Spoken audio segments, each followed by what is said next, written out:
Remember those pre-war days? They seem so far away now. Days when we were free to come and go as we wished. Days of carefree motoring. Days of joyous picnics. Nights of gladness when we danced and laughed and loved and lived in a carnival spirit of gaiety. We played at games, remember? We teamed up for tennis, for sailing, for cricket. Remember how you concentrated on your cards? Or maybe it was your favorite football team, how you watched breathless, prayed that your team might win, almost as if your very life depended on it. Today, your heroes are engaged in another sort of contest, the grimmest game of all, war. Of course you remember how those pre-war days the teams that played as teams and not as individuals always won. That was teamwork, team spirit. You admired it, didn't you? As a spectator, a looker-on. This war business is different. You're not a looker-on anymore, you're in it. You were a member of the team. Today, your destiny, your life, does depend on you and your effort. These are the teams of today, the Navy, the Army, the Air Force. Workers, men and women on the home front. Modern war is an exact science, but in the final analysis, a team is composed of individuals, each of whom knows his job and does it.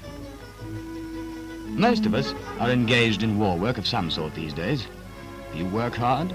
Of course you do, to the limit of your endurance, and only wish you could do more. You can defend Australia with money, your money.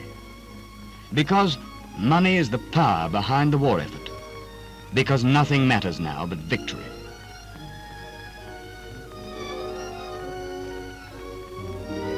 Instead of the things you used to buy Third Liberty Loan bonds and build Australia's safety. That makes you a member of the team. And your money fights, supplying these, and these, and these, and makes it possible to equip them. We cannot go back to our carefree days. We cannot relax our Spartan life until the enemy is finally defeated. So come on, Australia, let's fill the Liberty Loan. Meanwhile, let us resolve that no sacrifice we can make is too great for these who are giving and have given their all. Let us burn these lines into our souls. Here lie we dead because we did not choose to shame the land from which we sprung. Life is perhaps no great thing to lose, but young men think it is, and we were young.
Well, that's that. That makes me third.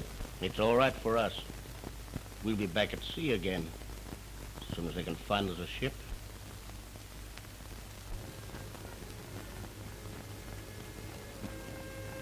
I am thinking thinking that the actual fighting is over for me. I'm smashed up. But I have no regrets. I'm proud of the part I've played. Proud that I have carried the war to the Axis over the 7 seas. Proud that ships and their crews have played the noblest of parts in this war. When attacked, they've fought back, been sunk but never surrendered. They have been in the forefront of battle, carrying troops and planes and tanks and guns. Yes, and supplies.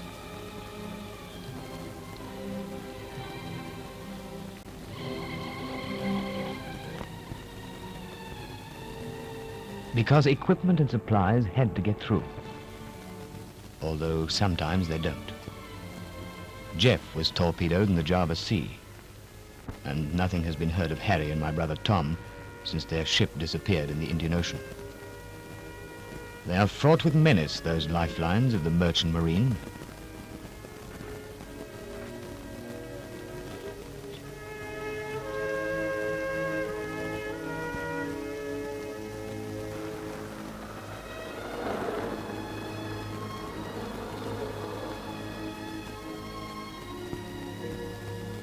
I'm thinking, too, of the home front, where these arms and supplies have to be turned out in ever-increasing quantities.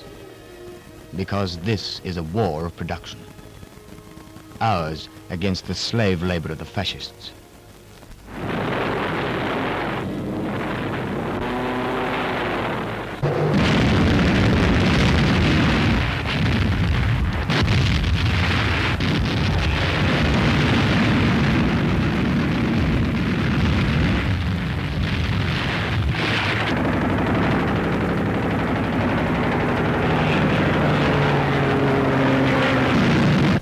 Sometimes, when I look back, I get a queer feeling.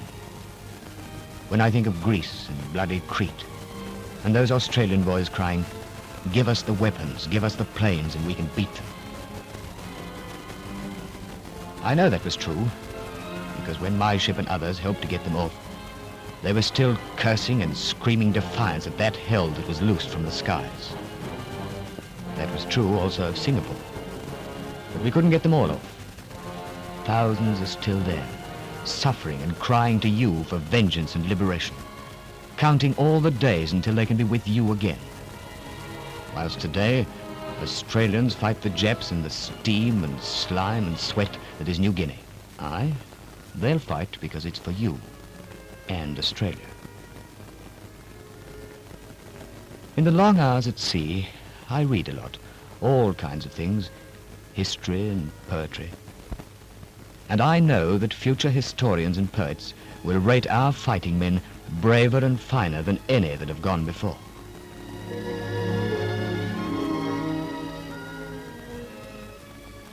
I'm thinking with pride of Australia's magnificent war effort.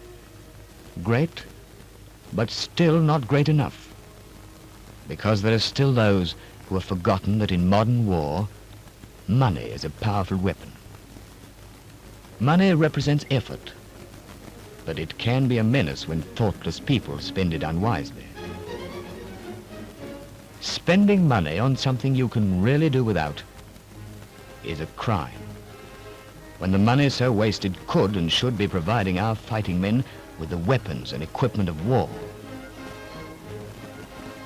Such spending stops labor and materials going to war factories and imperils your sons, husbands, brothers, and sweethearts who gladly offer their all for you.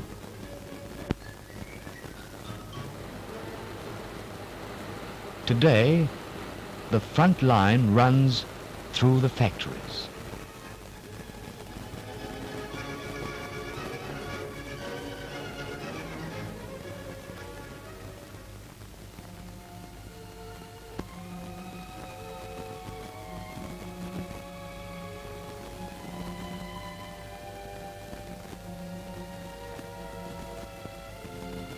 I am thinking, are you?